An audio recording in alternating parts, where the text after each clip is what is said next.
며느리가 음식에 독을 탔어요.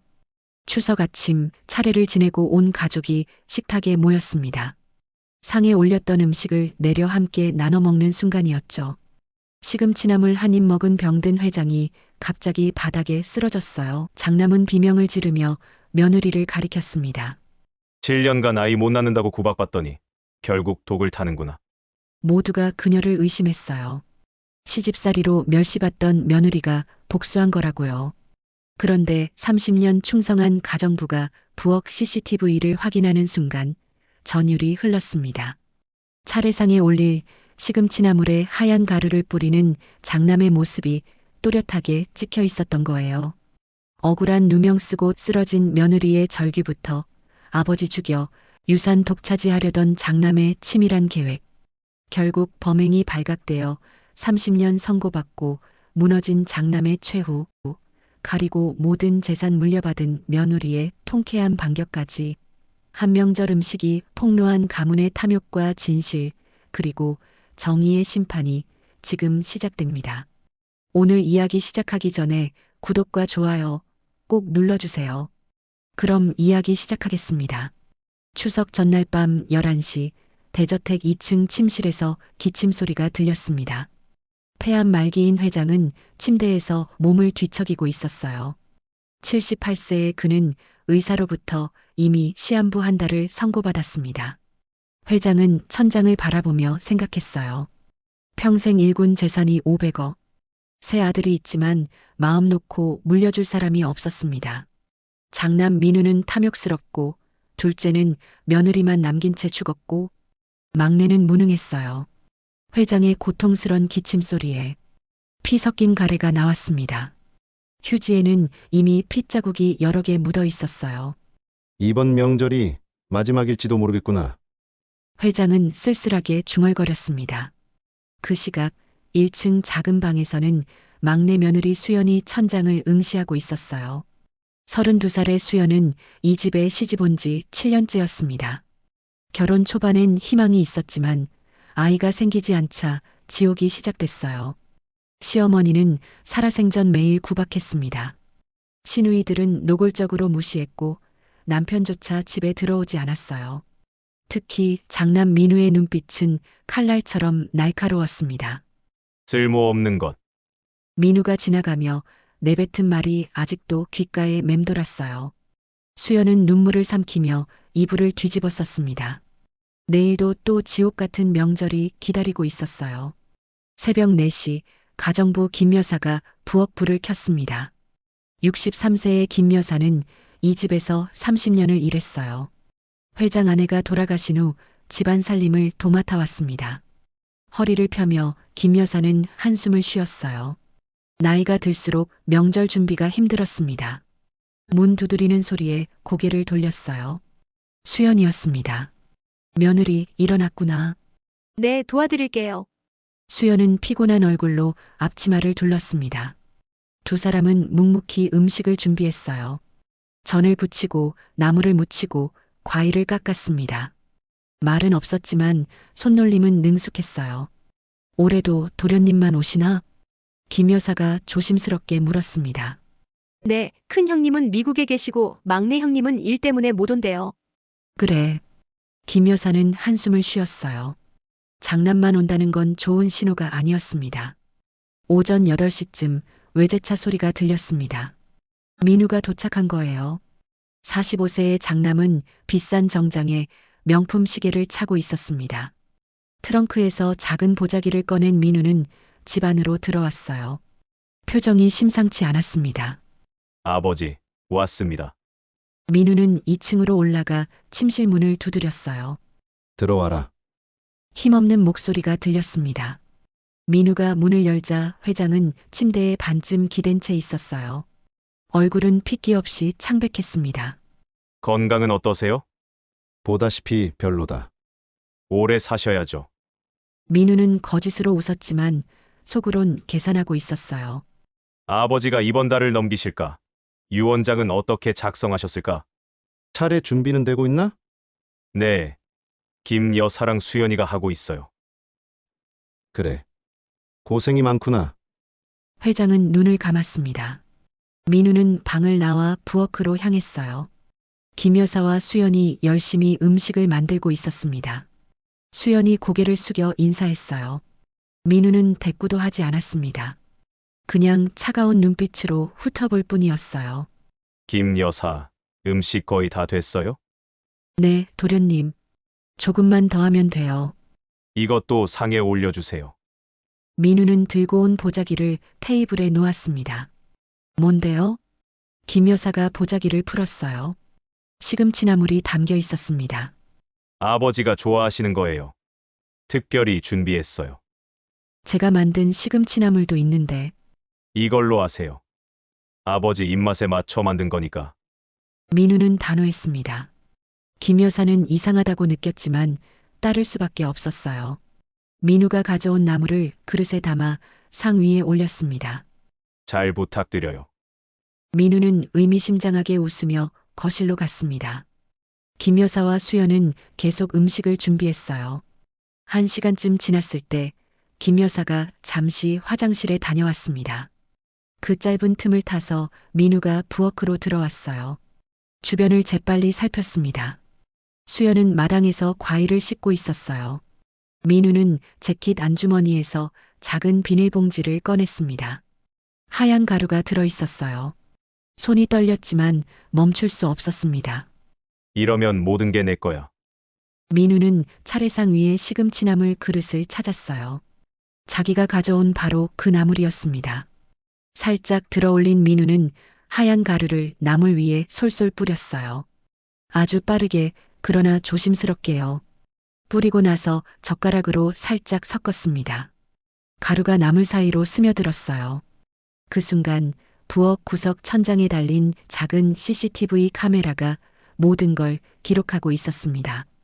민우는 전혀 눈치채지 못했어요. 뭐 하세요?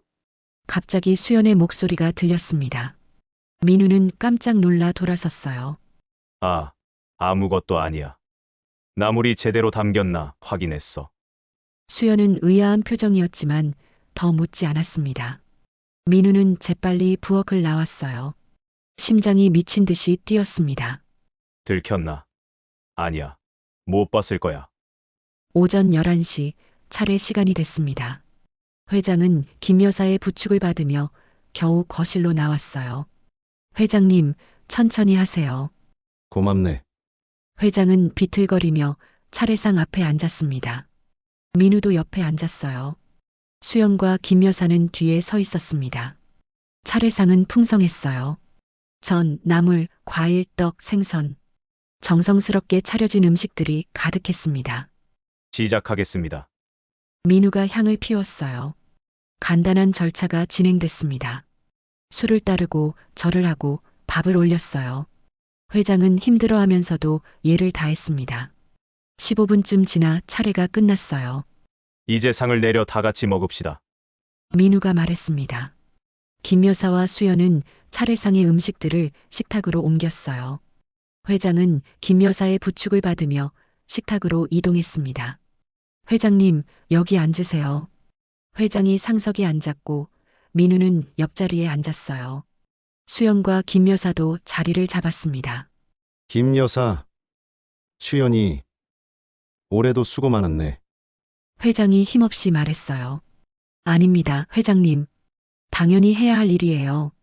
김 여사가 회장 앞에 접시를 놓고 음식을 담기 시작했습니다. 전 한 조각, 나물 조금씩, 과일 몇 개. 특히 시금치나물도 한 숟갈 떴어요. 드세요, 회장님. 고맙네. 회장은 젓가락을 들었습니다. 수연도 자기 앞 접시에 음식을 담았어요. 여러 나물을 조금씩 담았는데 시금치나물도 한 숟갈 떴습니다. 민우는 자기 접시에 음식을 담았지만 시금치나물만은 피했어요. 아주 자연스럽게 다른 나물들만 집었습니다. 김 여사는 주방 쪽에서 설거지를 시작했어요. 회장이 먼저 시금치나물을 한 입 먹었습니다. 맛있구나. 다행이네요. 수연도 시금치나물을 먹기 시작했어요. 민우는 자기 음식을 먹는 척하며 두 사람을 슬쩍슬쩍 관찰했습니다. 심장이 두근거렸어요. 5분쯤 지났을까요? 갑자기 회장이 젓가락을 떨어뜨렸습니다. 아버지, 민우가 놀란 척 물었어요. 배가 아파. 회장은 배를 움켜쥐었습니다. 얼굴이 급격히 창백해졌어요. 회장님, 김 여사가 달려왔습니다. 그때 수연도 비명을 질렀어요. 으악! 수연은 갑자기 바닥에 쓰러졌습니다. 몸을 비틀며 경련을 일으켰어요. 입에서 거품이 나오기 시작했습니다. 수연아, 김 여사는 패닉 상태가 됐어요. 회장도 의자에서 미끄러져 내렸습니다. 숨을 헐떡이며 가슴을 움켜쥐었어요. 음식이 이상해. 회장은 바닥에서 토하기 시작했습니다. 수연도 격렬하게 토했어요. 경련이 더 심해졌습니다. 119 불러야 해요. 김 여사가 전화를 집으려 했어요. 잠깐. 민우가 그녀를 막아섰습니다. 왜요? 두 분이 이렇게 위급한데. 진정해요. 김 여사. 너무 성급하게 굴면 안 돼요. 무슨 소리예요? 지금 당장 구급차 불러야 해요. 김 여사는 민우를 밀치고 전화기를 집었어요. 민우는 당황했지만 다른 수를 생각했습니다. 여보세요? 119죠?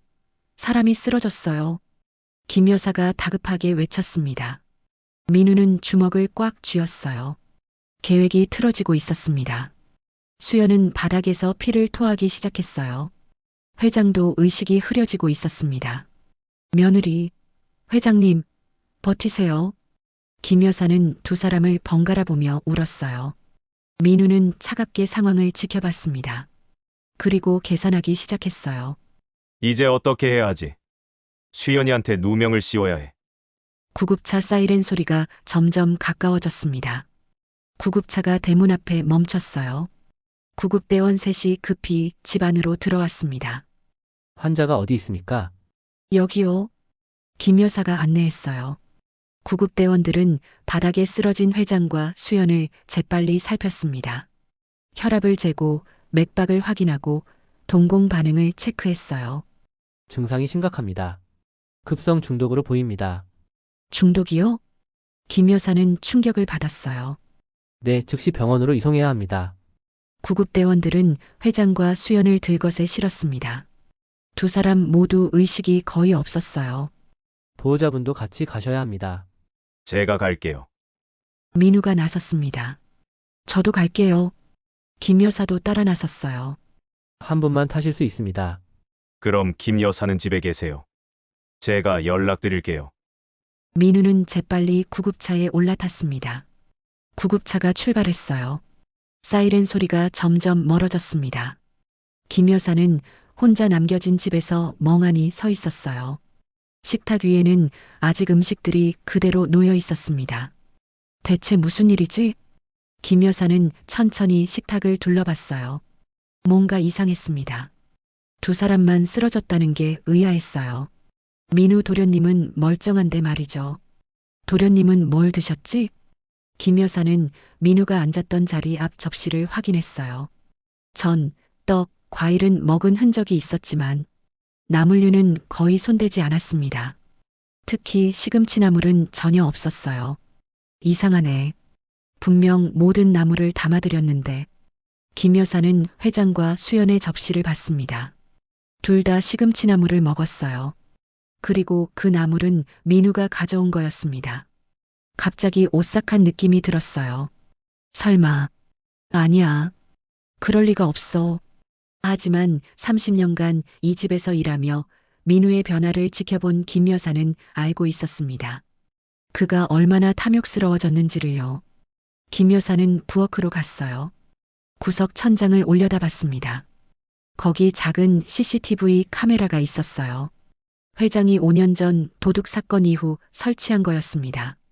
대부분의 사람들은 그 존재조차 잊고 있었죠. 김 여사는 팬트리 안쪽에 있는 작은 모니터로 갔어요. 떨리는 손으로 녹화 파일을 확인하기 시작했습니다. 오늘 아침부터 빨리 감기로 돌려봤어요. 처음엔 자신과 수연이 음식 준비하는 장면이 나왔습니다.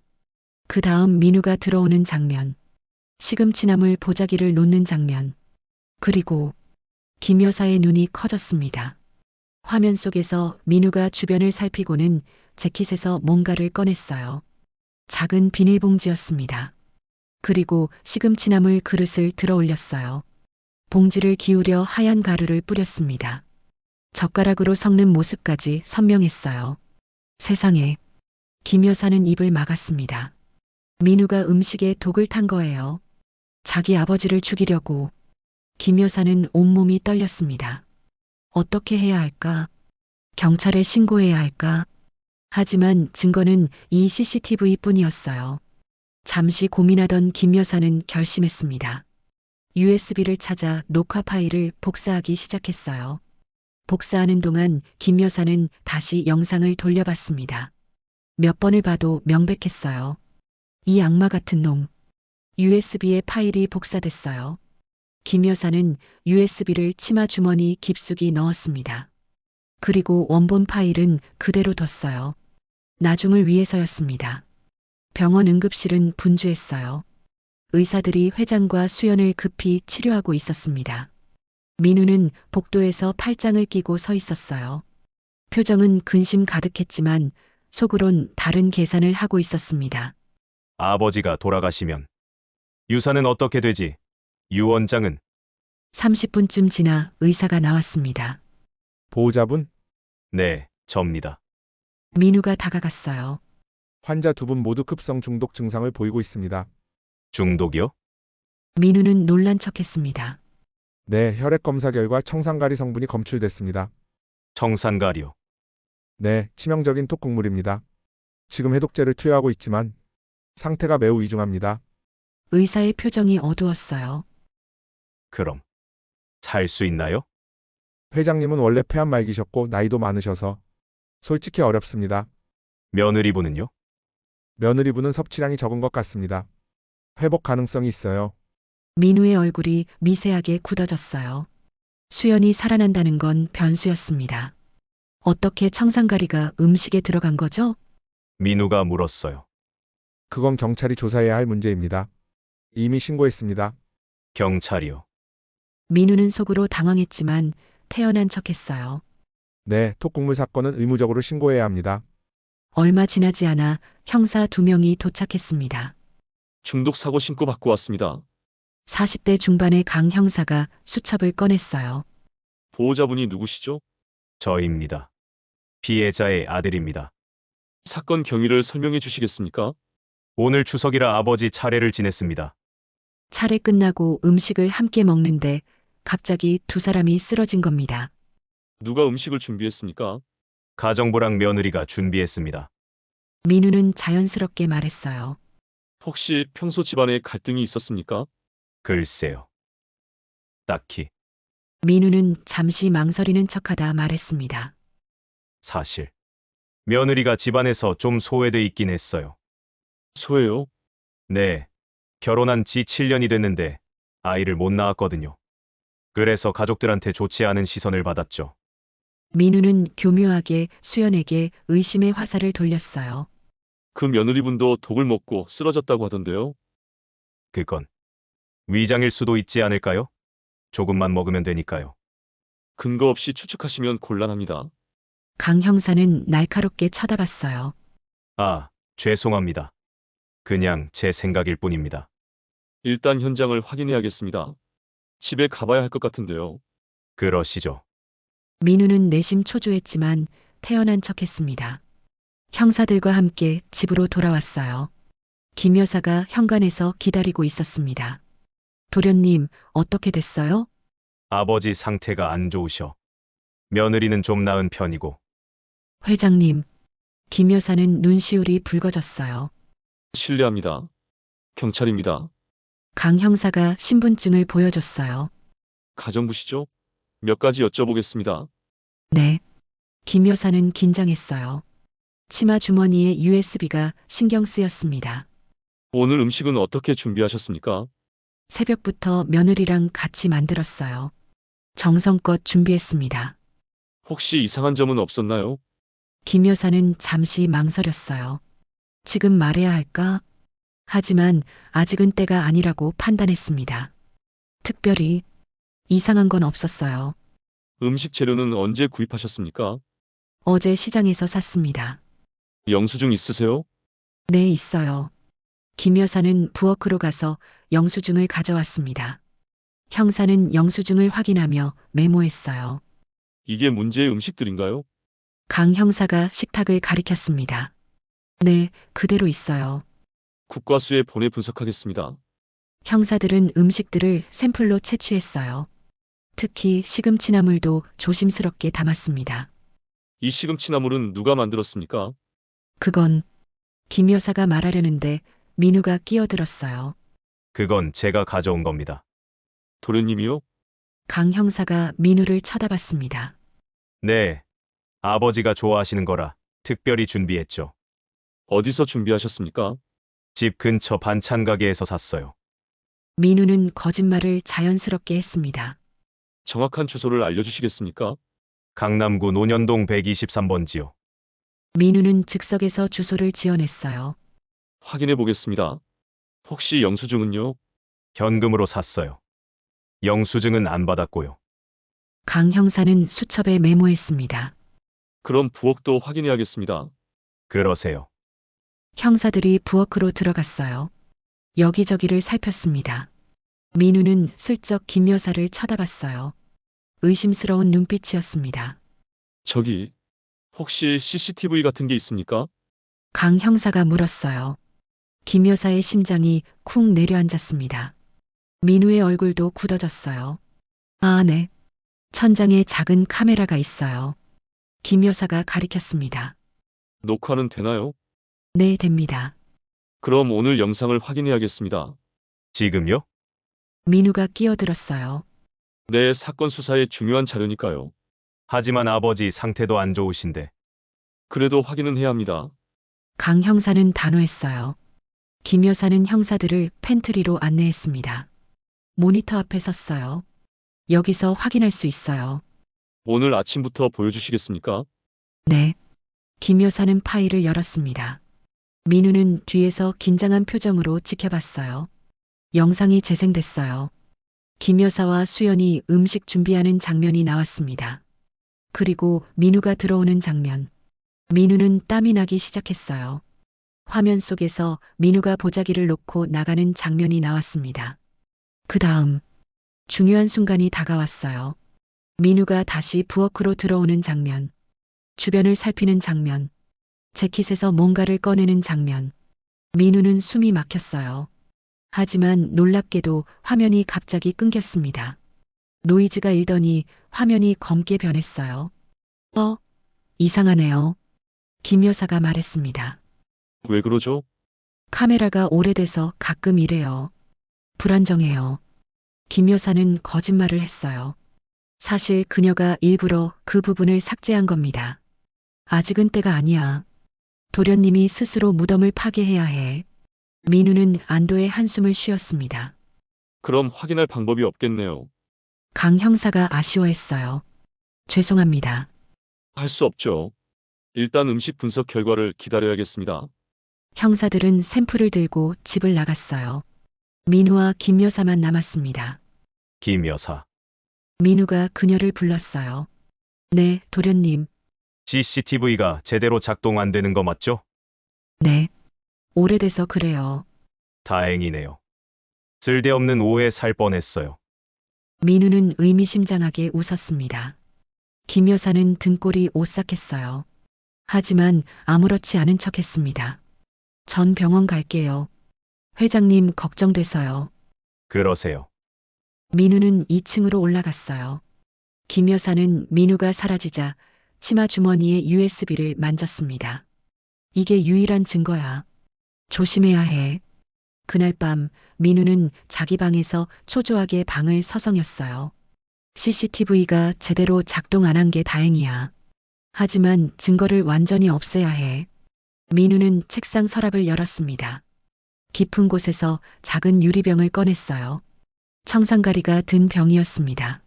이걸 어떻게 처리하지? 민우는 화장실로 가려다 멈췄어요. 변기에 버리면 흔적이 남을 수 있었습니다. 땅에 묻어야 하나? 민우는 병을 다시 서랍에 넣었어요.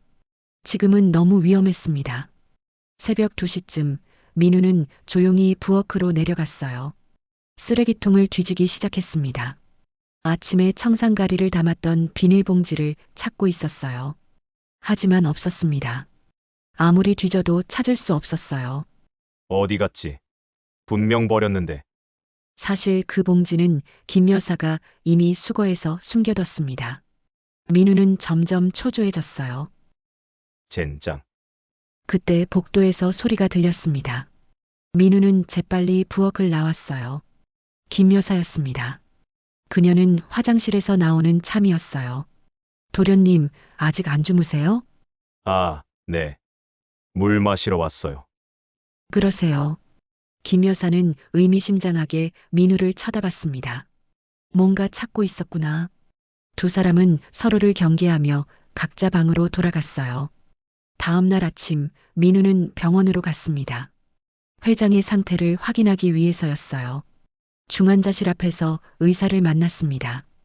회장님 상태가 매우 안 좋습니다. 독소가 전신으로 퍼졌어요. 그럼 오늘 내일이 고비입니다. 의사의 표정은 어두웠어요. 민우는 슬픈 척했지만 속으로는 다른 생각을 했습니다. 아버지가 돌아가시면 유산은 내 거야. 며느리분은요? 의식을 회복했습니다. 오후쯤 면회 가능할 것 같습니다. 민우의 얼굴이 굳어졌어요. 오후 2시 민우는 수연의 병실로 갔습니다.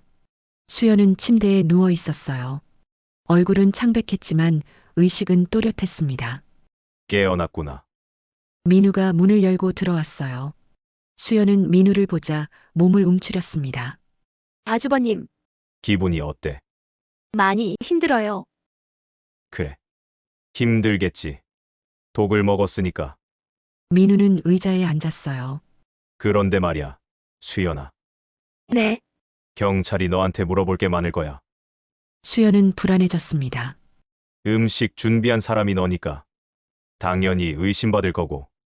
7년간 이 집에서 천대받았잖아.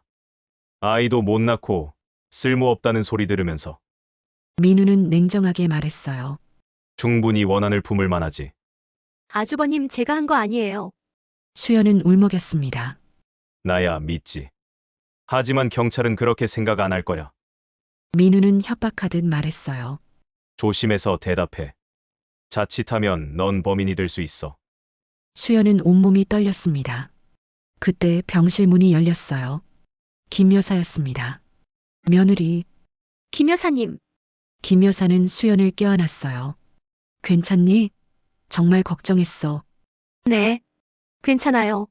민우는 둘을 쳐다보다 일어났습니다. 난 아버지한테 갈게. 김 여사, 수연이 잘 돌봐줘요. 네. 민우가 나가자 김 여사는 수연 손을 꼭 잡았어요. 며느리야, 무서웠지? 네, 정말 무서웠어요. 이제 괜찮아. 내가 있잖아. 김 여사는 주변을 살피고 목소리를 낮췄습니다. 며느리야, 사실은 네, 도련님이 독을 탔어. 수연은 눈이 커졌어요. 네, CCTV에 다 찍혀 있어. 도련님이 시금치나물에 독을 뿌리는 장면이. 왜요? 유산 때문이겠지. 회장님 돌아가시면 재산을 독차지하려고. 수연은 믿을 수 없다는 표정이었습니다. 너도 같이 없애려 했던 거야. 내게 누명을 씌우려고. 수연은 온몸이 떨렸어요. 증거가 있어요? 있어. USB에 CCTV 영상을 복사해뒀어. 김 여사는 치마 주머니에서 USB를 꺼내 보여줬어요. 그럼 신고해요. 아직은 안 돼. 왜요? 타이밍이 중요해. 도련님이 스스로 무덤을 파게 만들어야 해. 김 여사의 눈빛이 날카로웠습니다. 일단 도련님이 너한테 누명 씌우려 할 거야. 그때 이 증거를 내밀 거야. 알겠어요. 수연은 김 여사를 믿기로 했습니다. 이틀이 지났습니다. 국과수 분석 결과가 나왔어요. 강 형사가 다시 병원을 찾아왔습니다. 정민우 씨, 잠깐 이야기 좀 하시죠. 네, 형사님. 민우는 복도로 나왔어요. 시금치나물에서 청산가리가 검출됐습니다. 그렇군요. 그런데 말씀하신 반찬가게 주소로 가봤는데 그런 가게가 없더군요. 강 형사는 날카롭게 쳐다봤어요. 민우는 당황했지만 태연한 척했습니다. 아, 제가 주소를 잘못 기억한 것 같습니다. 잘못 기억했다고요? 네.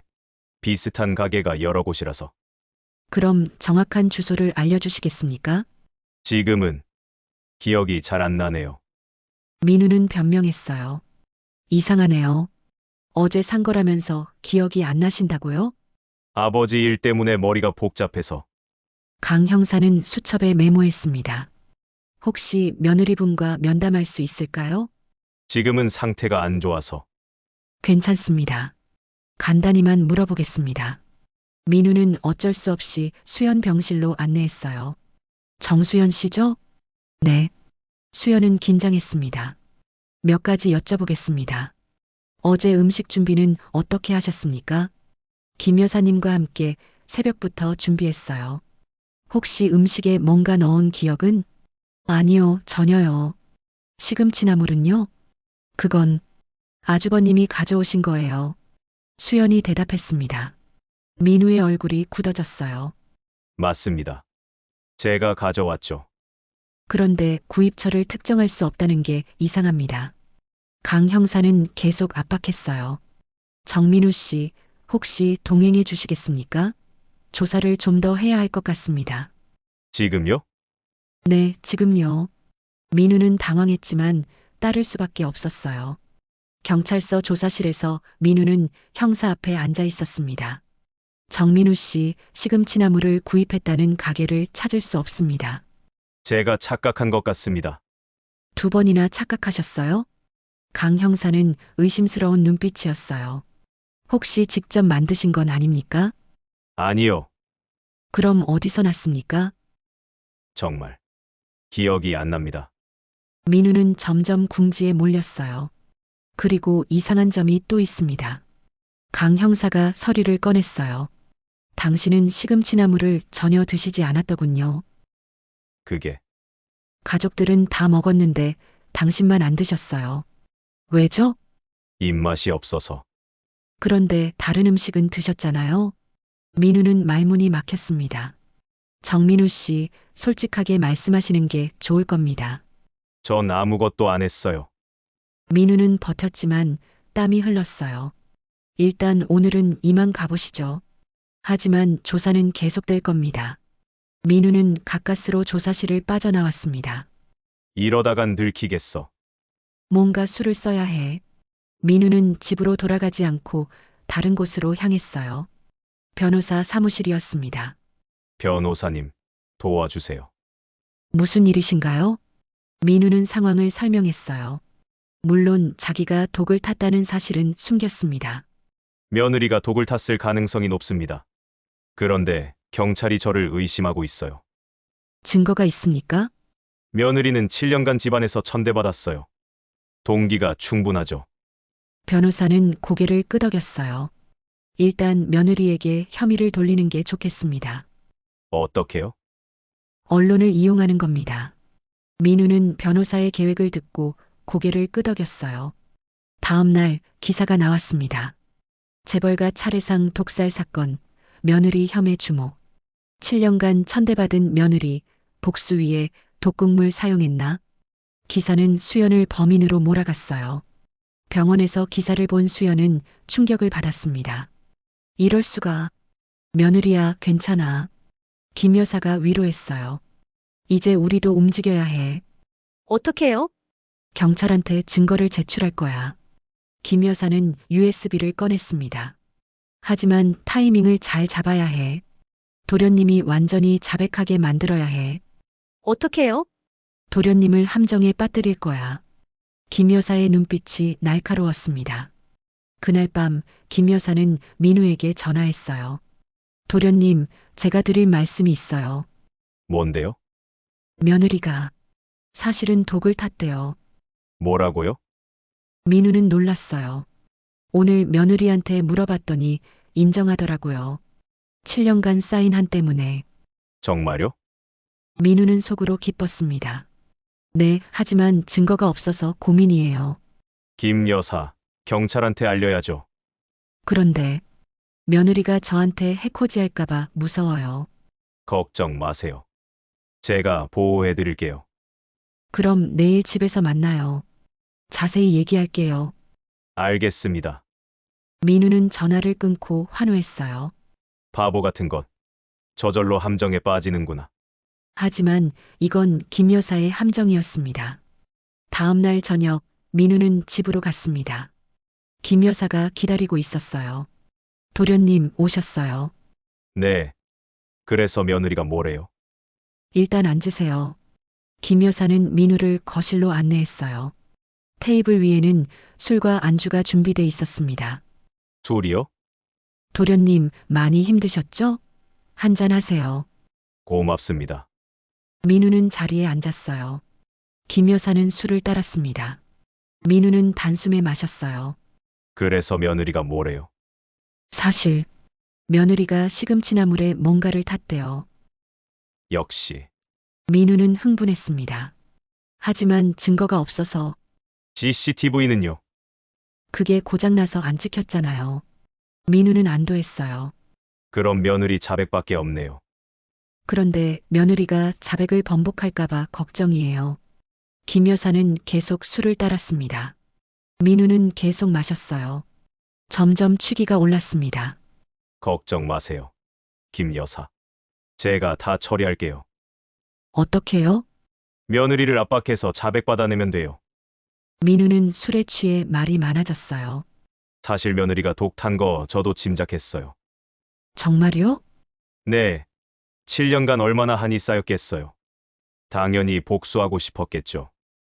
민우는 계속 떠들었습니다. 제가 가져온 시금치나물에 며느리가 독을 탔을 거예요. 그럼 도련님은 그 나물을 안 드신 거예요? 당연하죠. 며느리가 만든 음식은 믿을 수 없으니까요. 민우는 술에 완전히 취했어요. 김 여사는 조용히 녹음기를 확인했습니다. 모든 대화가 녹음되고 있었어요. 도련님, 그런데 한 가지 궁금한 게 있어요. 뭔데요? 도련님이 가져온 시금치나물은 정말 반찬 가게에서 산 거예요? 민우는 술에 취해 방심했습니다. 아니요. 사실은 제가 만든 거예요. 네, 며느리한테 누명을 씌우려고. 제가 독을. 민우는 그제야 정신이 번쩍 들었어요. 도련님, 솔직하게 말씀하세요. 김 여사의 목소리가 차가워졌습니다. 아니에요. 그때 현관문이 열렸어요. 강 형사와 다른 형사가 들어왔습니다. 정민우 씨, 방금 대화 다 들었습니다. 뭐예요? 민우는 당황했어요. 김 여사가 저희에게 협조했습니다. 녹음도 됐고요.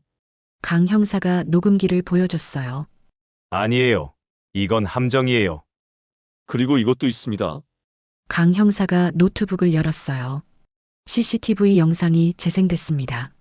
민우가 시금치나물에 하얀 가루를 뿌리는 장면이 선명하게 나왔어요. 이건 김 여사가 제공한 영상입니다. 조작 흔적도 없고요. 민우는 주저앉았습니다. 정민우 씨, 긴급 체포 영장이 나왔습니다. 존속살해, 미수 및 살인 미수 혐의로 체포합니다. 형사가 수갑을 꺼냈어요. 아니에요. 전 안 했어요. 묵비권을 행사할 수 있습니다. 하지만 당신이 한 말은 법정에서 증거로 사용될 수 있습니다. 수갑이 채워졌어요. 김 여사, 당신이 날 함정에 빠뜨렸어. 도련님, 전 그저 진실을 밝혔을 뿐이에요. 김 여사는 담담했습니다. 30년간 이 집에 충성했지만 정의가 더 중요해요. 민우는 끌려가며 소리쳤습니다. 이건 조작이야. 조작이라고. 하지만 아무도 믿지 않았어요. 경찰차가 출발했습니다. 김 여사는 혼자 거실에 남아 주저앉았어요. 30년간 모셨던 집안의 장남을 경찰에 넘긴 거였습니다. 가슴이 아팠지만 후회는 없었어요. 회장님, 제가 맞는 선택을 한 거죠? 김 여사는 천장을 올려다보며 눈물을 흘렸습니다. 다음 날 민우의 체포 소식이 언론에 대서특필됐어요. 재벌가 독살 사건 반전, 장남이 범인. 아버지 죽이려 청산가리 사용한 장남 체포. 며느리에게 누명 씌우려던 계획 들통. 여론은 들끓었습니다. 정말 충격적이야. 자기 아버지를 죽이려 하다니. 며느리한테 누명까지 씌우려 했어? 악마네. 사람들은 분노했어요. 병원에서 뉴스를 본 수연은 눈물을 흘렸습니다. 이제 끝난 건가요? 응, 이제 끝났어. 김 여사가 수연을 안아줬어요. 고마워요, 김 여사님. 김 여사님이 아니었으면 우리 함께 이겨낸 거야. 두 사람은 한참을 울었습니다. 그날 저녁 회장의 의식이 잠깐 돌아왔어요. 의사가 급히 김 여사를 불렀습니다. 회장님이 깨어나셨습니다. 하지만 오래 못 가실 것 같습니다. 지금 갈게요. 김 여사는 중환자실로 뛰어갔어요. 회장은 산소호흡기를 쓴 채 누워 있었습니다. 눈을 가늘게 뜨고 있었어요. 회장님, 김 여사가 손을 잡았습니다. 김 여사, 회장은 힘겹게 말했어요. 민우가 네, 회장님. 도련님이 체포됐어요. 그래. 내가 잘못 키운 거야. 회장은 후회에 가득 찬 목소리였습니다. 돈만 주고. 사랑은 주지 못했어. 회장님, 수연이 괜찮나? 네, 회복하고 있어요. 다행이다. 수연이에게 미안하다고 전해줘. 회장은 숨을 헐떡였어요. 그리고 김 여사, 네, 회장님. 30년간 고마웠네. 저야말로 감사했습니다. 부디. 수연이를 잘 부탁하네. 회장은 마지막 힘을 다해 말했어요. 행복하게 살 수 있도록. 네, 회장님. 약속드릴게요. 회장은 미소를 지었습니다. 그리고 조용히 눈을 감았어요. 회장님, 회장님. 김 여사는 울부짖었지만 회장은 이미 세상을 떠난 후였어요. 의사들이 달려왔지만 소용없었습니다. 사망 시각 오후 8시 23분. 의사가 선언했어요. 김 여사는 회장 곁에서 한참을 울었습니다. 장례식이 조용히 치러졌어요. 민우는 구치소에 있어 참석할 수 없었습니다. 해외에 있던 막내 아들이 급히 귀국했지만 장례식만 치르고 바로 떠났어요. 결국 수연이 상주가 됐습니다. 7년간 천대받던 며느리가 이제 유일한 가족이 된 거였어요. 삼가 고인의 명복을 빕니다. 조문객들이 줄을 이었어요. 고맙습니다. 수연은 담담하게 인사했습니다. 김 여사는 수연 옆에서 그녀를 지켜봤어요. 장례식이 끝나고 일주일 뒤 유언장 공개가 있었습니다. 변호사 사무실에는 수연, 김 여사, 그리고 수갑을 찬 민우가 있었어요. 막내도 화상으로 참석했습니다. 회장님께서 5년 전에 작성하신 유언장입니다. 변호사가 봉투를 열었어요. 읽어드리겠습니다. 나 정 회장은 내 재산을 다음과 같이 분배한다. 변호사는 천천히 읽었습니다. 첫째, 회사 지분 60%와 대저택 및 부동산은 며느리 정수현에게 상속한다. 뭐, 민우가 소리쳤어요. 둘째, 회사 지분 15%와 현금 50억 원은 가정부 김 여사에게 상속한다. 김 여사는 눈을 크게 떴어요. 셋째, 회사 지분각 5%와 현금각 20억 원은 둘째와 막내 아들에게 상속한다. 화상 속 둘째와 막내는 복잡한 표정이었어요. 넷째, 나머지 재산은 차선단체에 기부한다. 다섯째, 장남 정민우에게는 1원도 상속하지 않는다. 이럴 수가. 민우는 분노했습니다. 이유는 이렇게 적혀 있습니다. 변호사가 계속 읽었어요. 장남 민우는 탐욕스럽고 가족을 사랑하지 않는다. 어릴 적엔 착한 아이였으나 돈을 알게 되면서 변했다. 나는 오래전부터 그의 본성을 알고 있었다. 진정으로 나를 돌본 사람은 며느리 수연과 가정부 김 여사뿐이다. 수연은 7년간 천대받으면서도 끝까지 효를 다했다. 김 여사는 30년간 충성했다. 그들이야말로 진짜 가족이다. 민우는 주저앉았습니다. 아버지, 왜? 유언장은 5년 전 작성됐고 법적으로 유효합니다. 이의를 제기하실 수 있지만 승소 가능성은 거의 없습니다. 변호사는 덧붙였어요. 수연은 복잡한 심정이었습니다. 갑자기 거대한 재산을 얻게 됐지만 기쁘지 않았어요. 며느리님, 회장님의 뜻입니다. 받으셔야 합니다. 변호사가 말했어요. 김 여사도 눈물을 흘렸습니다. 회장님, 감사합니다. 민우는 교도관에게 끌려가며 울부짖었어요. 이건 불공평해. 불공평하다고. 하지만 아무도 들어주지 않았습니다. 한 달 뒤 민우의 재판이 시작됐습니다.